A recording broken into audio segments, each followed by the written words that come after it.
Hello, creeps. It's me, John Kassir, the voice of the Crypt Keeper, and you're listening to Chronicles from the Crypt.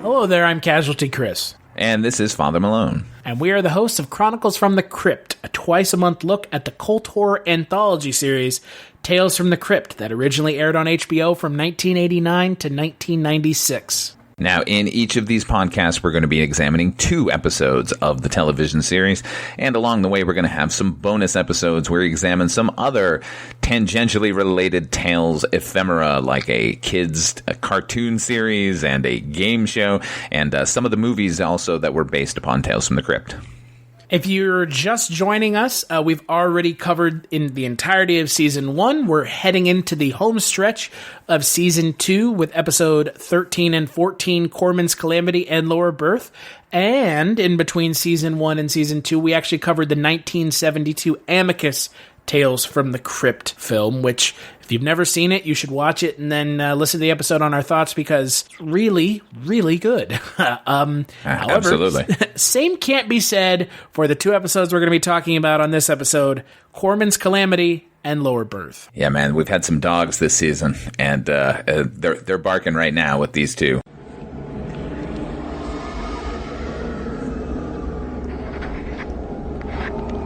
Oh, hi there, fright fiends.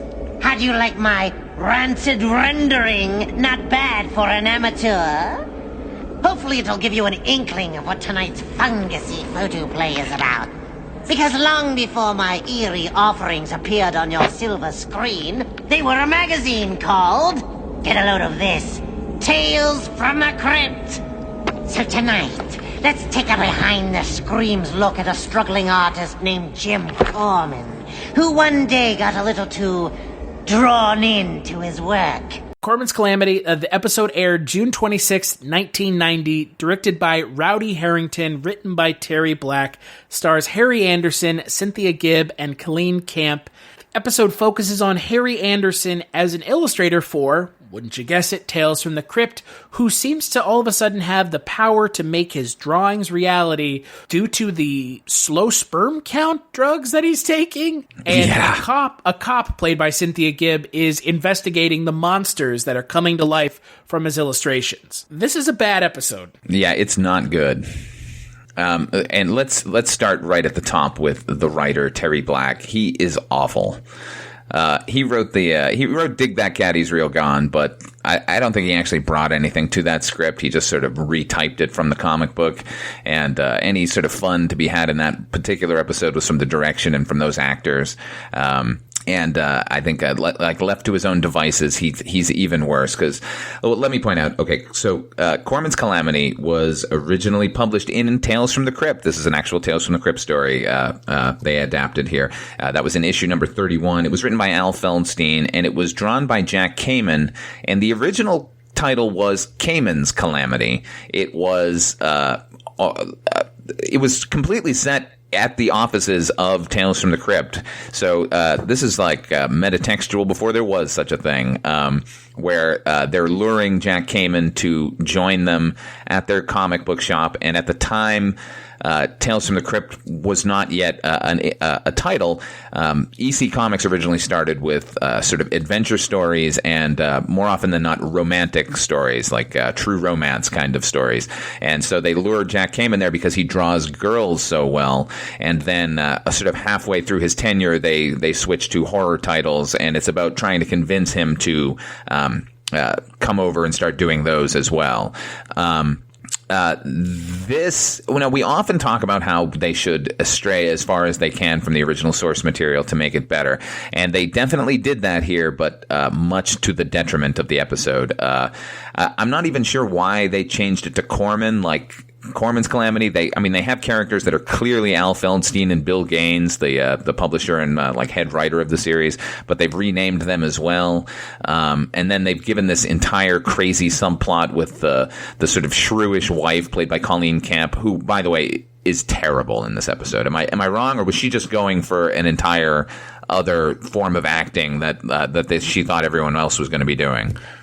No, this episode with Colleen Camp's performance is real bad. Colleen Camp's performance in this episode is everything that it is supposed to be in the worst way, if that makes sense. Yeah, I'd agree with that. I totally get that. She's obnoxious and grating and a total bitch, and that's the point, but it's almost to the point of caricature. Which, I mean, look, it's fucking Tales from the Crypt, so I shouldn't really be complaining, but it draws almost all of the entertainment value out of it. Yeah, I mean, look, if you go back and watch the movie Creep Show, directed by George Romero, written by Stephen King, there's a segment in there called The Crate, where they have a similar character, the sort of castrating shrew of a wife, played by Adrienne Barbeau. And she comes off as absolutely vile and detestable, but she never goes into camp. No pun intended with Colleen Camp here, but there's a way to pull off that performance and have it be real. And clearly Colleen Camp just thought comic book, I'll just go way over the fucking top. And man, she sure did. But she's not the worst thing in the episode, and that's saying something.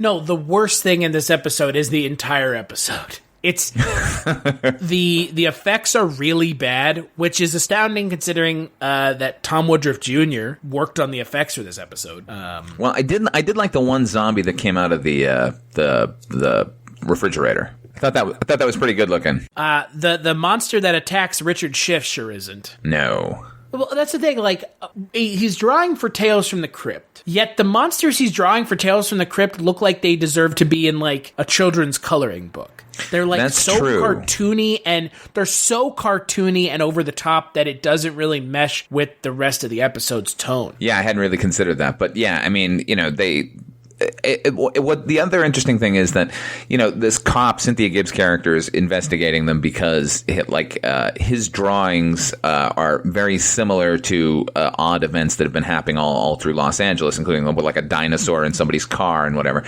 All of the monsters that she's investigating seem like they would have been more interesting to see than the ones that were actually given. But maybe budgetary reasons they kept them from doing that? I mean, that must be the case because they wouldn't go with the ones that they did without good reason. And it's real bad. It's so strange to me because we finally have an episode that is supernatural. And it's also, right, like you said, from the get-go. Yeah, it's also pretty meta. And, you would think that Tales from the Crypt would have, a really fun way of approaching it. And it ends up just being really tonally all over the place. I mean, you have a scene where Cynthia Gibb is about to be raped by Richard Schiff.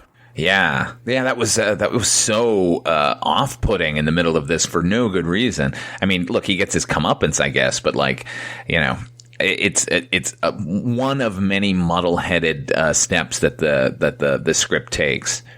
And like I said, I appreciate when they try and go for something different. Like in the original comic, it's just he's resistant to do this, and then he sort of goes home and he's writing about a werewolf story, and he becomes the werewolf, and he goes out and he murders a woman and everything, and then he wakes up and he realizes it was just a dream, and that's sort of the end of it.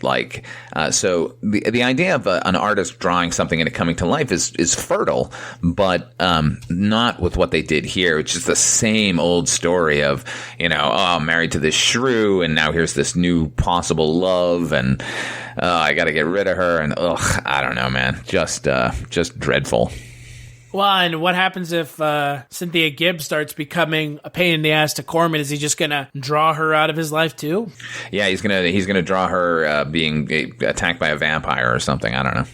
Drawn out of his life by the monstrous version of her, which is what he did to his wife. Yeah, it's such a weird scene.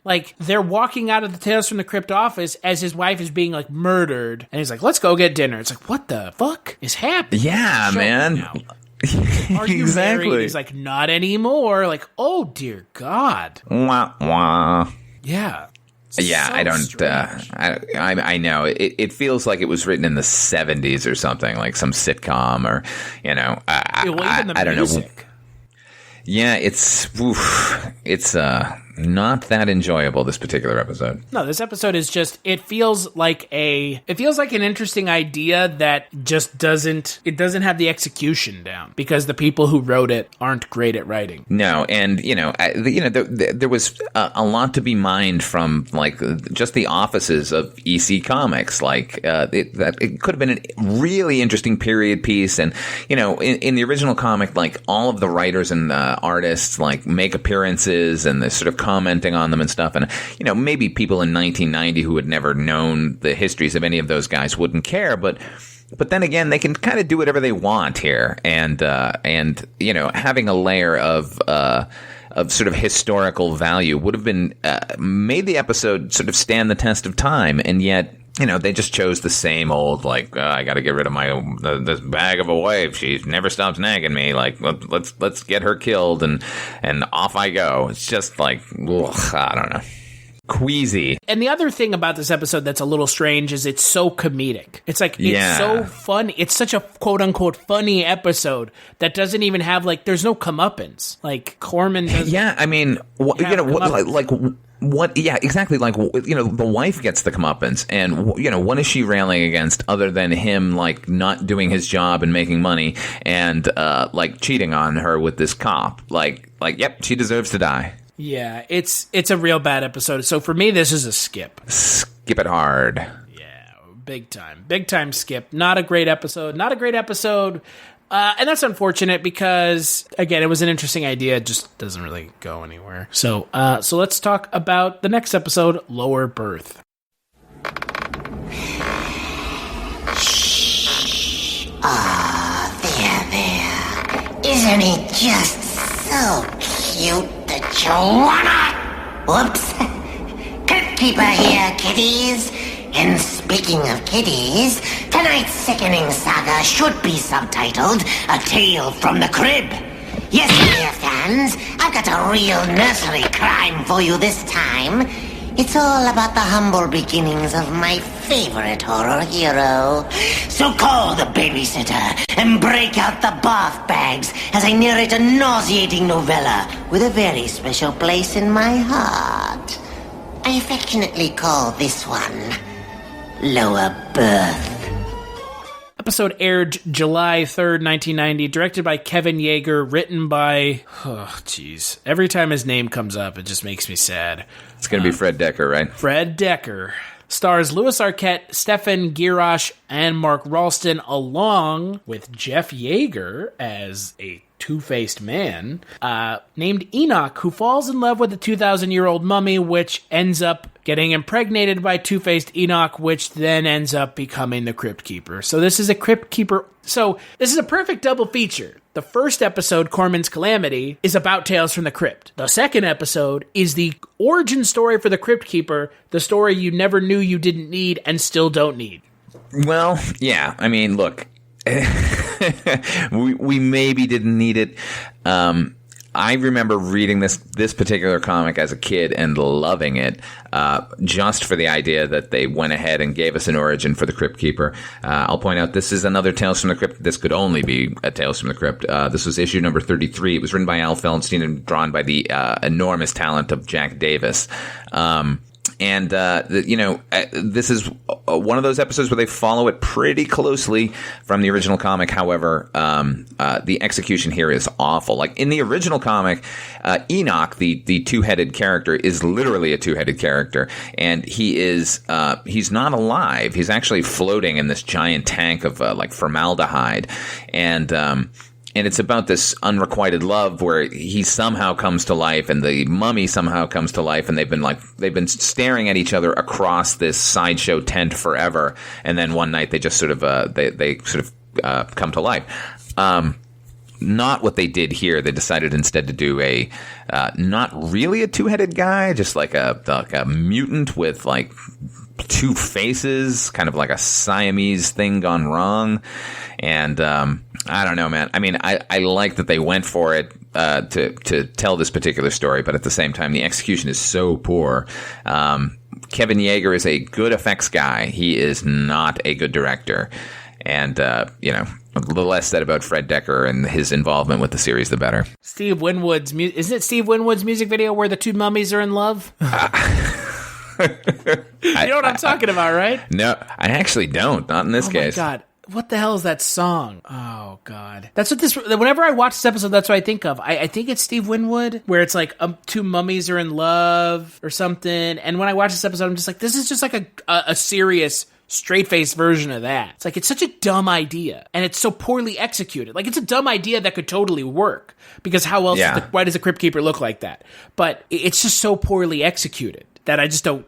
I don't understand what they were going for, because it doesn't even seem like there's anyone to root for. The character of Enoch is given like one actual scene, and then the rest of the time it's Stefan Girosh, who just doesn't. It's not great. He doesn't do much. Yeah, I mean, again, this is an episode that they could have gone anywhere they wanted with it, and instead we got the same old tired tale of the Carney folk. Whereas there's interesting stories to be told from them. And I don't know, what angle Decker was coming from with this, but it wasn't very interesting. We should point out that Louis Arquette, however, is really good as the Carnival Barker. Like, I liked him a lot, but then I just like Louis Arquette in general. So, excuse me, I was wrong. It wasn't Steve Winwood. It was Howard Jones, and the song was Everlasting Love. I'll have to reacquaint myself with that.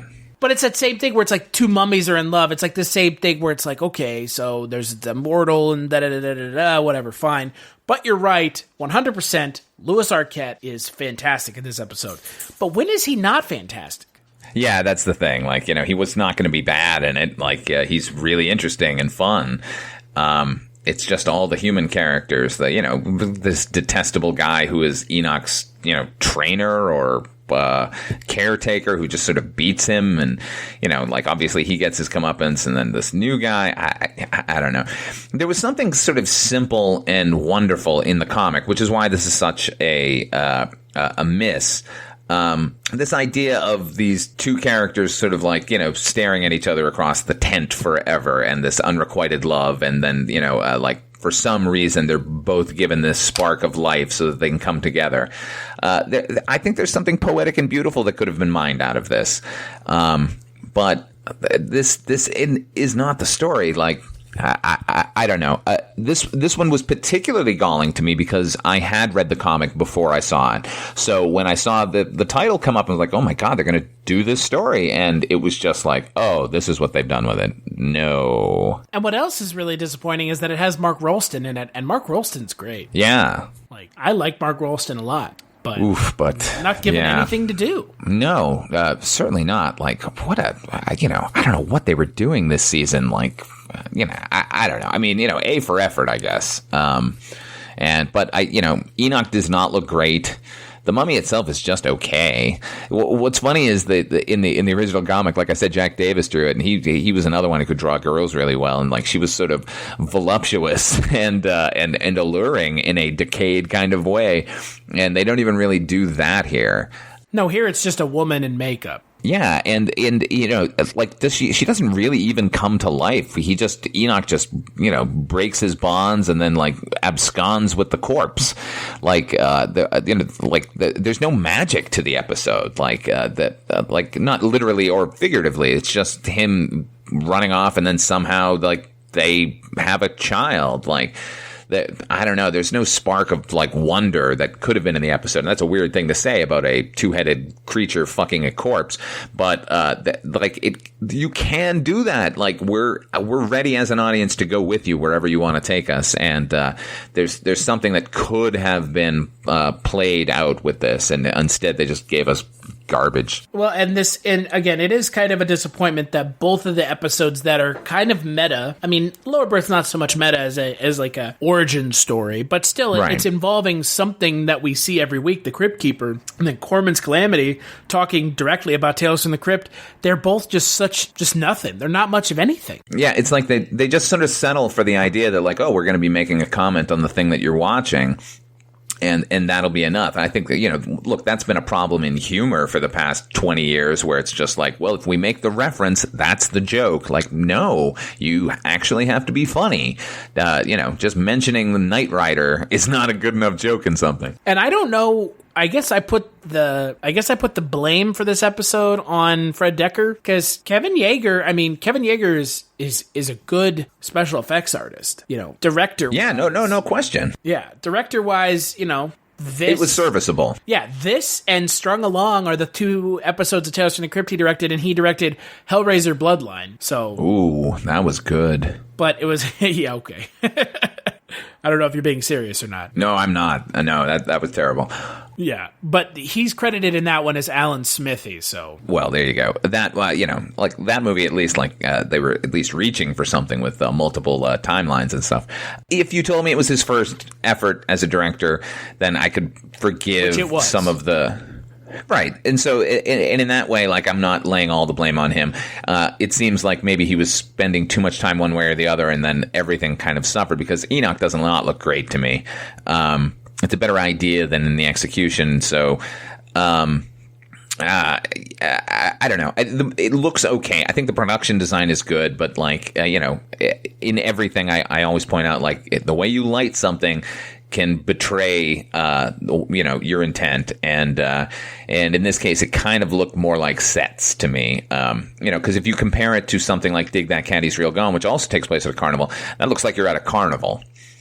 This one just felt like you're on a soundstage with some tents thrown up. And I think there's at least one more Carnival episode, the one with Ernie Hudson, where he's like a mind reader. I do not remember that one. That one's pretty great, where he starts like reading the mind of the monkey at the end of the episode. Oh my. I'm now very much looking forward to it. That's a great episode. It's completely insane, but at least this episode just doesn't have a payoff or a character to root for or anything. Yeah, I mean, they figure that, you're just going to be so shocked that we've just discovered that this is how the Crypt Keeper was born, that'll paper over the troubling sort of lack of real plot or anything. They could have made it completely plotless. Yeah, they should have made it plotless, because the fact that it's the Crypt Keeper's origin story doesn't do much in the long run for the episode. Yeah, I mean, you could have made this some weird little tone poem. You could have had it completely silent, like just these characters in the periphery, and we're watching these exhibits being shuffled from town to town. Like, there could have been something very interesting there. But, I don't know. They just didn't trust it to be that way. And, and honestly, like, I wouldn't have trusted Kevin Yeager to pull that particular kind of story off. Yeah, I completely agree. So I'm going to say skip this one as well. Would I say skip it entirely? Probably, yeah. I mean, not as hard as I would Corman's Calamity. That one is worthless. But I don't know. I mean, maybe as a curiosity, maybe a soft watch. I don't know that it's a hard skip, more of a soft watch. I'll say soft watch this one. How about that? If you like carnivals, you get some carnival stuff, and you get it. The Crypt Keeper baby at the end is kind of cool. It's something. It's really something. It's a special thing for us all. Oh, man. So on the next episode of Chronicles from the Crypt, we're going to be talking about episode 13 and 14 of season 2, Mute Witness to Murder and Television Terror. And I can tell you, those 2 episodes is amazing. It's Television Terror. I'm so excited. You're not supposed to bury the lead like that. No. Everyone tune in for this next episode, because Television Terror is worth the trip. Yeah. Morton Downey Jr. is... Who'da thunk it, man? Yeah, he's real good in it. Yeah. Good episode. Scared the shit out of me when I was 17 and watched it for the first time. So when we're not talking Tales from the Crypt, where can people find you, Father? You can also find me on a podcast called Dreams for Sale, the Twilight Zone 85 podcast, where we re-examine the television, not so much of a phenomenon. I don't know how well it did at the time, but certainly an amazing reinterpretation of the original Twilight Zone TV series, featuring some of the best writers of the 1980s. You can also find find me on my YouTube channel, which is Odd5 Films. I do a show called You've Never Seen, where I take a look at movies that have either fallen by the wayside in their popularity or not much remembered, or movies that never really got their due to begin with. And you can find me over at the Culture Cast, where my co-host Eric and I talk about movies twice a week, so you should check that out. I also do a Kolchak the Night Stalker podcast with a buddy of mine. That's over at kolchaktapes.com. You want to follow Chronicles from the Crypt on Twitter? That's at ChroniclesFTC. We're also on the internet at chroniclesftc.com, where you can find the backlog of our episodes. We're almost at the end of season 2, so we've been doing this for a while now. So if you want to check those out, that's where you should go. Big thanks as always to John Kassir for the awesome intro, and we'll catch you on the next episode.